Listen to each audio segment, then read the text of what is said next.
Hi friends, welcome back to my channel Roja cooking channel. ಇವತ್ತಿನ video ಬಂದುಬಿಟ್ಟು chicken pepper dry ಯಾವ ಥರ ಮಾಡೋದು ಅಂತ ತೋರಿಸ್ತೀನಿ ನೋಡು. ಫಸ್ಟು ಚಿಕನ್ ತೊಗೊಬಂದಿದ್ರು ನಮ್ಮ ಮನೆಯವರು. 1 kg ಚೆನ್ನಾಗಿ ವಾಶ್ ಮಾಡಿಬಿಟ್ಟು 2 ಸರಿ ವಾಶ್ ಮಾಡಿದ್ದೀನಿ ಹೋಲ್ಸೇಲಲ್ಲಿ. ಅದರ ಫ್ರೆಶ್ ಆಗೇ ಇರುತ್ತೆ ಚಿಕನಲ್ಲಿ, ಟೇಸ್ಟು ತುಂಬ ಚೆನ್ನಾಗಿರುತ್ತೆ. 1 kg ಚಿಕನ್ ತೊಗೊಂಬಂದಿದ್ದಾರೆ. ಅದನ್ನು 2 ಸರಿ ಚೆನ್ನಾಗಿ ವಾಶ್ ಮಾಡಿಬಿಟ್ಟು ಅರಿಶಿನ ಮತ್ತು ಉಪ್ಪು ಹಾಕ್ಕೊಂಡು ಚೆನ್ನಾಗಿ ಮಿಕ್ಸ್ ಮಾಡಿಬಿಟ್ಟು ಸ್ವಲ್ಪ ಕೂಡ ನೀರು ಹಾಕ್ಕೊಂಡೀರ ಹಂಗೇ ಸ್ಟವ್ ಮೇಲೆ ಇಟ್ಬಿಟ್ಟೆ. ಆಮೇಲೆ ಕುದೀತಾ ಇರುವಾಗಲೇ ಅದರಿಂದ ನೀರೆಲ್ಲ ಬಂದುಬಿಡ್ತು. ಅದರಲ್ಲೇ ನಾನು ಒಂದು 60% ಅಷ್ಟು ಚೆನ್ನಾಗಿ ಬೇಯಿಸ್ಕೊಂಡು ಇಟ್ಕೊಂಡಿದ್ದೆ ಚಿಕನ್ನ. ನೋಡ್ತಾ ಇರ್ಬೋದು ಅಲ್ಲಿ ತುಂಬ ಅಂದರೆ ತುಂಬ ಟೇಸ್ಟಿಯಾಗಿ ಬಂದಿತ್ತು. ನಾನು ಹೇಳೋದಲ್ಲ, ನೀವು ಒಂದ್ಸರಿ ಟ್ರೈ ಮಾಡಿ ನೋಡಿ, ಎಷ್ಟು ಚೆನ್ನಾಗಿರುತ್ತೆ ಗೊತ್ತಾ ಈ ಥರ ಮಾಡಿದ್ರೆ. ಆಯಿಲ್ ಸ್ವಲ್ಪ ಹಾಕ್ಕೊಂಡು ಮಾಡಿದ್ರೆ ತಿನ್ನೋಕ್ಕೂ ಚೆನ್ನಾಗಿರುತ್ತೆ. ಆ ಕಬಾಬು ಅದು ಆ ಥರ ಎಲ್ಲ ಮಾಡೋಕ್ಕಿಂತ ಎಗ್ಟೊಡ್ದು ಬಿಡುತ್ತೆ ಸಾಂಬಾರು ಎಲ್ಲ ಮಾಡಿದಾಗ. ಈ ಥರ ಸಿಂಪಲ್ಲಾಗಿ ಮಾಡಿ ಎಷ್ಟು ಈಜಿಯಾಗಿ ಮಾಡ್ಬೋದಲ್ಲ ನೋಡಿ. ಆಮೇಲೆ ಅಲ್ಲಿ ಎಷ್ಟು ಚೆನ್ನಾಗಿ ಬೆಂತು, ಅದರಲ್ಲೇ ನೀರೆಲ್ಲ ಬಂತು.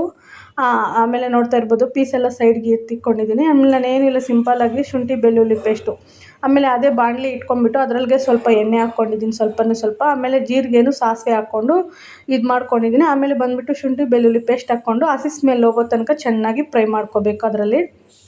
ಆಮೇಲೆ ಫ್ಲೇವರ್ಗೋಸ್ಕರ ಮಾತ್ರ ಸ್ವಲ್ಪ ಕರ್ಬೇವು ಸೊಪ್ಪು ಹಾಕ್ಕೊತೀನಿ, ಮತ್ತು ಲಾಸ್ಟಲ್ಲಿ ಸ್ವಲ್ಪ ಹಾಕ್ಕೊತೀನಿ. ಅದು ಹಾಕ್ಕೊಂಡು ಚೆನ್ನಾಗಿ ಫ್ರೈ ಮಾಡ್ಕೊತಾ ಇದ್ದೀನಿ. ಆಮೇಲೆ ಬಂದುಬಿಟ್ಟು ಅಲ್ಲಿ ನೋಡ್ತಾ ಇರ್ಬೋದು, ಇದು ಪೀಸ್ನ ಬೇಯಿಸ್ಕೊಂಡು ಇಟ್ಕೊಂಡಿದ್ದೆಲ್ಲ ಉಪ್ಪು ಅರಿಶಿನ ಹಾಕ್ಕೊಂಡ್ಬಿಟ್ಟು ಅದನ್ನು ಮತ್ತೆ ಅದ್ರಾಗೆ ಹಾಕ್ಕೊಂಡು ಚೆನ್ನಾಗಿ ಮಿಕ್ಸ್ ಮಾಡ್ಕೊತೀನಿ.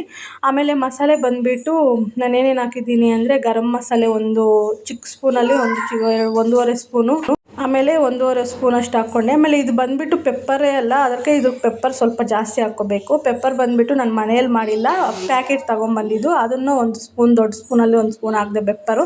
ಆಮೇಲೆ ಬಂದುಬಿಟ್ಟು ಇಲ್ಲಿ ಖಾರದ ಪುಡಿ, ಖಾರ ಹಾಕ್ಕೊತಾ ಇದ್ದೀನಿ. ನಿಮ್ಗೆ ಎಷ್ಟು ಬೇಕೋ ನೀವು ಅಷ್ಟು ಹಾಕ್ಕೊಳ್ಳಿ. ನಮಗೆ ಇದು ಖಾರ ಜಾಸ್ತಿ ಅಂದ್ಬಿಟ್ಟು ನಾನು 1 ಸ್ಪೂನ್ ಹಾಕ್ಕೊಂಡಿದ್ದೀನಿ. ಆಮೇಲೆ ಬಂದುಬಿಟ್ಟು ಇದು ಮನೆಯಲ್ಲೇ ಮಾಡಿರೋ ಧನಿಯಾ ಪೌಡರು, ಅದನ್ನು ಲಾಸ್ಟಲ್ಲಿ ಹಾಕ್ಕೊಂಡಿದ್ದೀನಿ.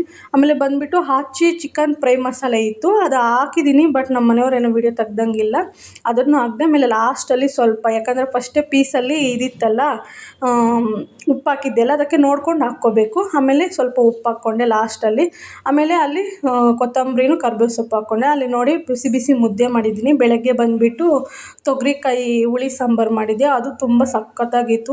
ಬಿಸಿ ಮುದ್ದೆ ಮಾಡಿ ಈ ಥರ ಫ್ರೈ ಮಾಡ್ಕೊಂಡಿದ್ದೀನಿ ನೋಡಿ. ತುಂಬ ಅಂದರೆ ತುಂಬ ಟೇಸ್ಟಿಯಾಗಿತ್ತು. ನೀವು ಟ್ರೈ ಮಾಡಿ. ನಿಮ್ಗೇನಾದರೂ ವಿಡಿಯೋ ಇಷ್ಟ ಆಗಿದ್ದರೆ ಒಂದು ಲೈಕ್ ಮಾಡಿ, ಶೇರ್ ಮಾಡಿ, ಸಬ್ಸ್ಕ್ರೈಬ್